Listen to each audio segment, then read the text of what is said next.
Welcome to Cabo San Lucas. I'm going to base this video on if you arrive via a cruise ship, or in this case it was the Navigator of the Seas on Royal Caribbean. There's a ton of things you can do in Cabo. Cabo is kind of famous for Cabo Wabo, which is a couple of locations that you can go to here, but they pretty much have every bar you can imagine.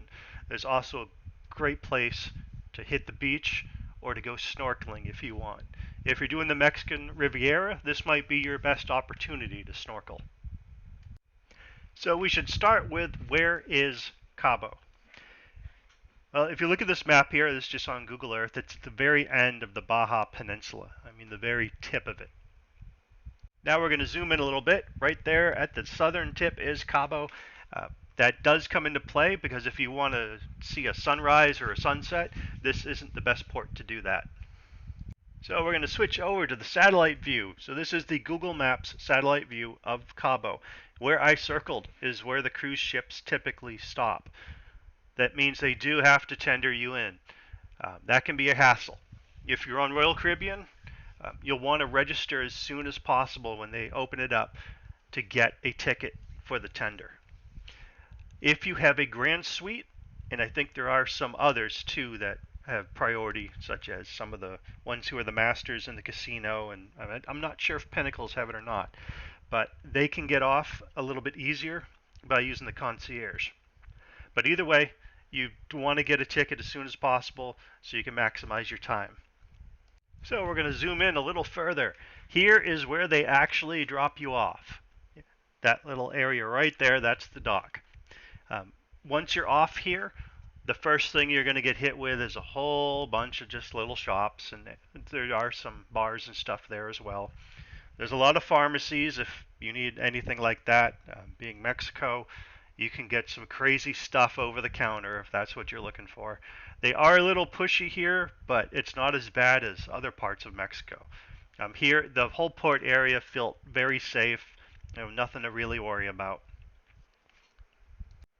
So once you're in Cabo and you don't have a tour, you didn't want to do an excursion or anything through the cruise ship, this is the one to either hit the beach or go snorkeling.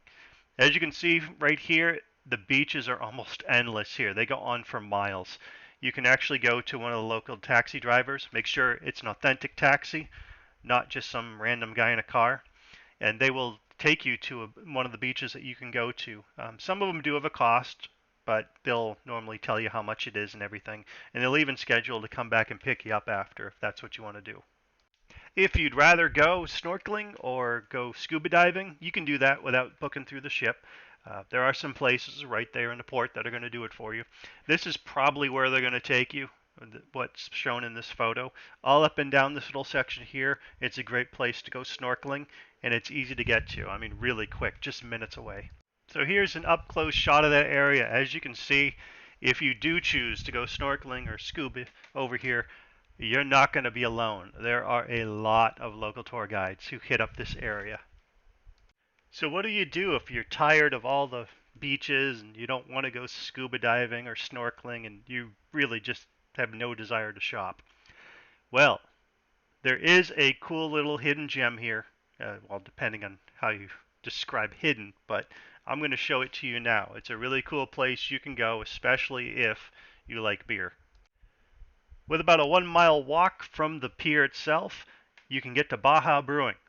This is a lovely little location with decent food and great beer. It is a little quieter than a place such as Cabo Wabo or Senior Frogs, which can be loud and insane. This is a much more laid-back option. So I took this from the tender as we were heading back. You can see it. It's right there, that building in the foreground. It's about 4 or 5 stories in the air. That's the actual location that you're going to be going to. So if you want to walk it, here's the end of the tourist area, and this is pretty much the path you're going to take to get to Baja Brewing. It does require walking down a street and then what's kind of an alleyway to get to the beach. Some people might not be comfortable with that. We had no problems at all. When we did it, we felt safe at all times, but I can totally understand why some people might elect to take a taxi instead. If you do, the taxi will probably run you $10 to $15, and it's about, a mile and a half if you're in the taxi.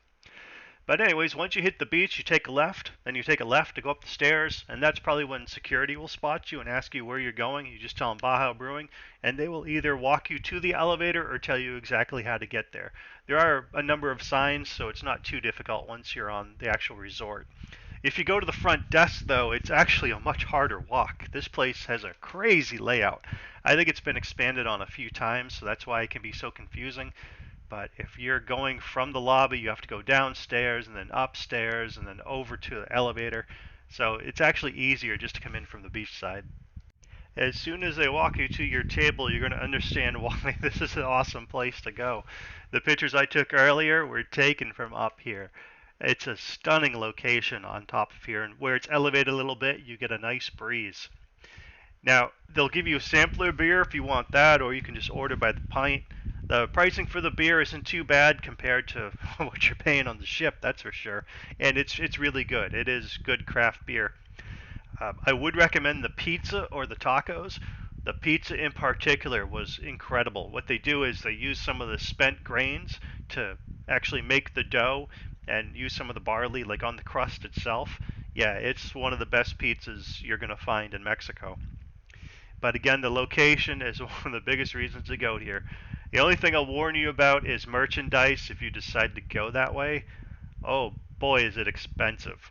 I mean, very expensive. Someone we were with bought a zip-up hoodie and they charged him $70 US for it. And it wasn't a thick hoodie. It was a really, thin one. So depending on the time of year and considering where Cabo is actually located and what time zone it's in, this is probably going to be one of the few ports on the Mexican Riviera where the sun's going to set while you're there. Unfortunately, there isn't a great place to view that just because of where Cabo is located, but it is a scenic city even in low light, as hopefully this picture comes out can show you. So this is just those mountains where everyone snorkeled earlier. Well, those are just a few ideas of some of the things you can do at Cabo. Hope you enjoyed this video. If you got any comments or questions, just put them in the comments and I'll try to respond to them as soon as I can.